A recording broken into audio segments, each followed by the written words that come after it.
Bismillahirrahmanirrahim. Alhamdulillahi alamin. Wassalatu wassalamu ala ashrafil anbiya'i wal mursalin Nabiyyina Muhammad wa ala alihi wa sahbihi ajma'in. Alhamdulillah ikhwah sekalian, segala puji bagi Allah yang telah memberikan kita nikmat, dan dengan nikmat tersebut kita masih bisa untuk mencurahkan sisa hidup kita demi kebaikan dunia akhirat kita. Alhamdulillah, kita akan melanjutkan materi tentang adab-adab dan akhlak seorang penuntut ilmu. Naam, materi kedua ini berkaitan tentang bagaimana mulianya sebuah ilmu itu. Al-Imam Al-Ajurri dalam sebuah riwayat mengatakan, dalam sebuah hadis yang diriwayatkan oleh Abu Darda radhiyallahu anhu, bahwasannya Rasulullah sallallahu alaihi wasallam bersabda dalam sebuah hadis, sungguh keutamaan seorang ahli ilmu di atas ahli ibadah adalah laksana keutamaan bulan purnama di atas seluruh bintang-bintang. Sesungguhnya para ulama adalah pewaris para nabi, sedangkan para nabi tidak mewariskan dinar ataupun dirham, akan tetapi mereka mewariskan ilmu. Barang siapa yang mengambil ilmu itu, niscaya dia telah memperoleh warisan yang sangat banyak. Maka dari hadis ini kita bisa mengambil satu kesimpulan, bahwasannya seseorang yang dia memberikan jiwanya untuk menuntut ilmu itu lebih baik daripada seseorang yang hanya beribadah saja. Bukan berarti ibadah di sini dilarang, tidak. Akan tetapi hendaknya seseorang itu ialah berilmu terlebih dahulu sebelum dia beribadah. Karena sangat berbahaya ketika orang hanya beribadah saja tanpa dia mengiringi dengan ilmu yang cukup, maka ibadahnya diragukan apakah ibadah tersebut sesuai dengan tuntunan Nabi Muhammad sallallahu alaihi wasallam. Kemudian dalam sebuah hadis lain juga, bahwasannya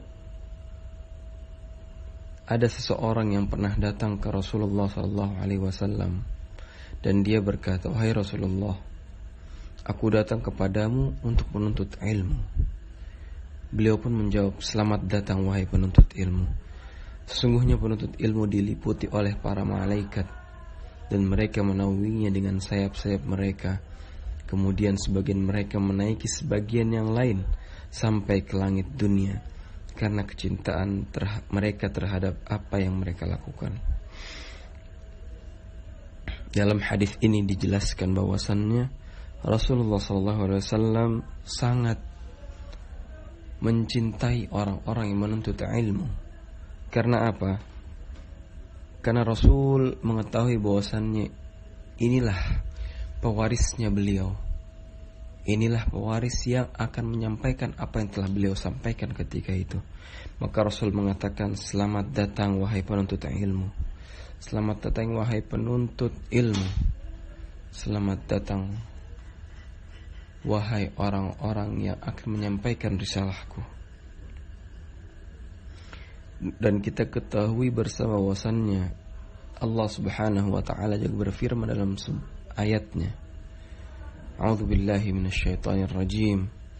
Yarfa'illahu alladhina amanu minkum walladzina utul ilma darajat." Bahwasannya Allah akan mengangkat sebagian derajat orang-orang yang menuntut ilmu dengan beberapa derajat. Dan memang tidak akan pernah sama orang-orang yang dimana dia berilmu atas keinginannya dengan orang-orang yang mereka tidak ingin sama sekali dalam menuntut ilmu. Atau bahkan berbeda juga, orang-orang yang sengaja memberikan waktunya, menyita waktunya dengan ilmu yang bermanfaat, dengan orang-orang yang hanya belajar dengan waktu-waktu yang singkat saja. Ini jelas berbeda. Maka perintah Islam ialah kita harus apa? Seimbang. bahkan harus lebih ketika berbicara tentang akhirat. Banyak orang mengatakan bahwasannya dirinya telah seimbang dalam membagi urusan dunia dan akhirat. Padahal itu ialah perkataan yang semu belaka. Jika dia mengatakan harus seimbang antara dunia dan akhirat, lihatlah kesehariannya. Apakah kesehariannya telah seimbang ketika dia bekerja dari pagi hingga sore hari, bahkan hingga malam hari? Maka belajarnya hanya 1 dan 2 jam saja. Di mana akhiratmu? Di mana akhirat kita yang kita sisihkan? Jika memang kita katakan seimbang, maka sehari kita bekerja untuk dunia, maka sehari kita bekerja untuk akhirat. Sehari untuk belajar, sehari untuk menuntut ilmu, untuk bekal di akhirat, sehari lagi untuk mencari dunia. Maka ilmu ini haruslah kita selalu selipkan di dalam kehidupan sehari kita. Jangan sampai menuntut ilmu yang merupakan kewajiban seorang muslim disepelekan begitu saja. Karena hilangnya ilmu merupakan tanda-tanda akhir zaman. Dan inilah yang disabdakan oleh Nabi sallallahu alaihi wasallam dalam sebuah hadis. Bahwasanya Nabi SAW bersabda, "Innallaha la yantazi'ul ilma intiza'an yantazi'uhu minal ibad." Kata Nabi SAW, sesungguhnya Allah tidak mencabut ilmu dari kalangan manusia dengan secepat kilat, dengan mencabut ilmu begitu saja. Tidak mungkin Allah tiba-tiba membodohkan seorang ulama, tidak. Walakin yantazi'uhu min ibad biqabdil ulama. Akan tapi Allah mencabut ilmu dari kalangan manusia ialah dengan mencabut nyawanya para ulama.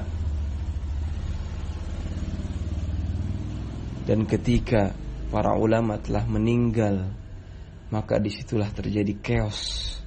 Disitulah mulai orang-orang yang tidak memiliki ilmu mulai berkata-kata, dan mereka mengatakan pendapatnya semau mereka, dan akhirnya bisa menyesatkan umat, dan umat akan mendengarkan mereka.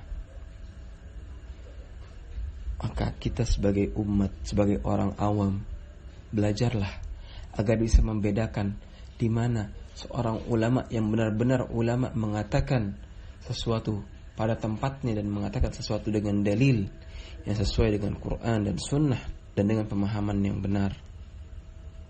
Maka belajar ialah harga mati.